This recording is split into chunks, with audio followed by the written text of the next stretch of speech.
คณะนำครูฝึกและนักกีฬาที่ได้รองชนะเลิศจากการแข่งขันกีฬาบันเตะนักศึกษาสากลครั้งที่1ได้รับการต้อนรับอย่างอบอุ่นภายหลังที่ว่าได้เดินทางมาถึงบ้านเกิด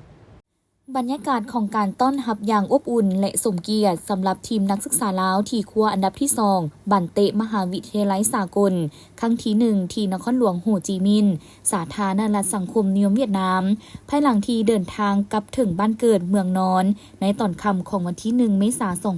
2025ที่สนามบินสากลวัดไตนครหลวงจันทร์ซึ่งให้เกียรติต้อนรับโดยรองศาสตราจารย์ปริญญาเอกหล่าวันวงศ์คำสานหัวหน้ากรมการศึกษาสั้นสูงกระทรวงศึกษาธิการและกีฬาและปริญญาเอกวงศ์เพชรอุดมฤทธิ์รองหัวหน้ากรมกีฬาระดับสูงพิเศษในพิธีท่านนางวรรณาลีอ่อนสวัสดิ์ประธานบริษัท LTโซ